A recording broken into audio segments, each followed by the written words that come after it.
అండి, welcome to my channel. ఈరోజు అయితే మేము బిర్యానీ చేస్తున్నామండి. బిర్యానీ అయితే పర్ఫెక్ట్గా కుదిరింది. సేమ్ హోటల్లో ఎలా ఉంటుందో బిర్యానీ అలా ఉంది. చూస్తుంటేనే మాకైతే తినాలనిపిస్తుంది బిర్యానీ. స్మెల్ కూడా అంత బాగుంది. మేము ఇక్కడ ఉన్నాం కాబట్టి మాకు స్మెల్ అయితే తెలుస్తుంది. స్మెల్ కూడా ఎంత బాగుందంటే అంత బాగుంది.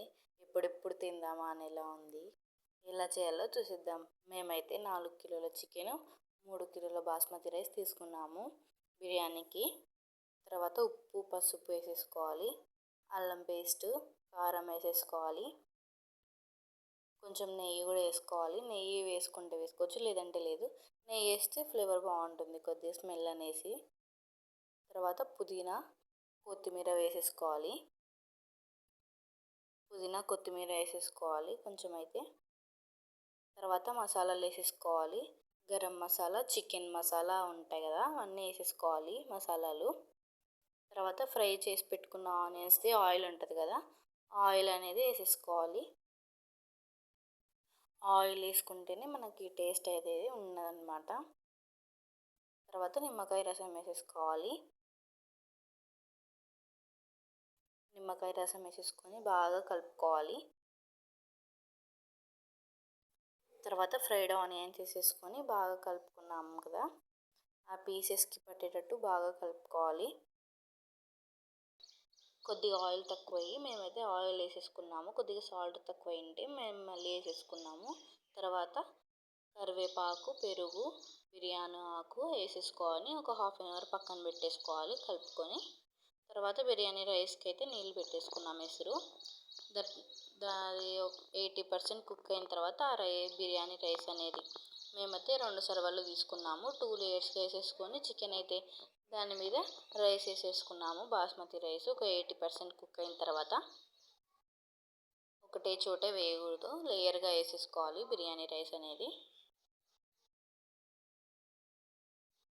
మేము క్వాంటిటీ ఎక్కువ కాబట్టి 2 సర్వలు అయితే వేసేసుకున్నాము చికెన్. తర్వాత ఫుడ్ కలర్ వేసేసేయాలి. లైట్గానే వేసేసుకోవాలి, మరి ఎక్కువగా వేయకూడదు. మనం కావాల్సి వస్తే నెయ్యి వేసేసుకోవచ్చు. నెయ్యి వేసుకుంటే కూడా మంచి స్మెల్ వస్తుంది. ఆల్రెడీ ఫస్ట్ వేసుకున్నాము, ఇప్పుడు కూడా వేసుకుంటే మంచి స్మెల్ వస్తుంది.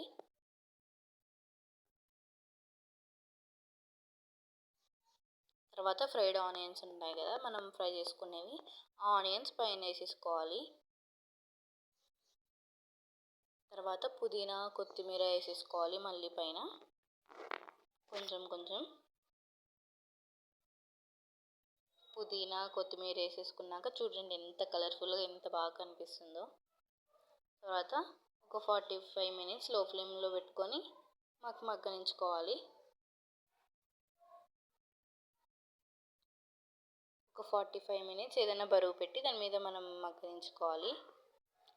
చూసారా బిర్యానీ ఎంత కలర్ఫుల్గా ఎంత బాగుంది. చూస్తుంటేనే తినాలనిపిస్తుంది. స్మెల్ కూడా సూపర్గా ఉంది. తీడుస్తుంటేనే స్మెల్ వస్తుంది మాకైతే. టేస్ట్ కూడా అంతే బాగుంది బిర్యానీ. బాగా కలర్ఫుల్గా ఎంత బాగా కనిపించిందో బిర్యానీ. సేమ్ హోటల్లో ఎలా ఉంటుందో సేమ్ అలానే వచ్చింది బిర్యానీ అయితే. ఎంత బాగుంది కదా చూడ్డానికి. టేస్ట్ కూడా అంతే బాగుంది. మేమైతే మళ్ళీ వేరే దాంట్లోకి వేసేసుకున్నాము, కలుపుకోవడానికి ఈజీగా ఉంటుందని. ఒక 45 మినిట్స్ చేసుకున్న తర్వాత బిర్యానీ ఎంత కలర్ఫుల్గా ఎంత బాగుందో కదా.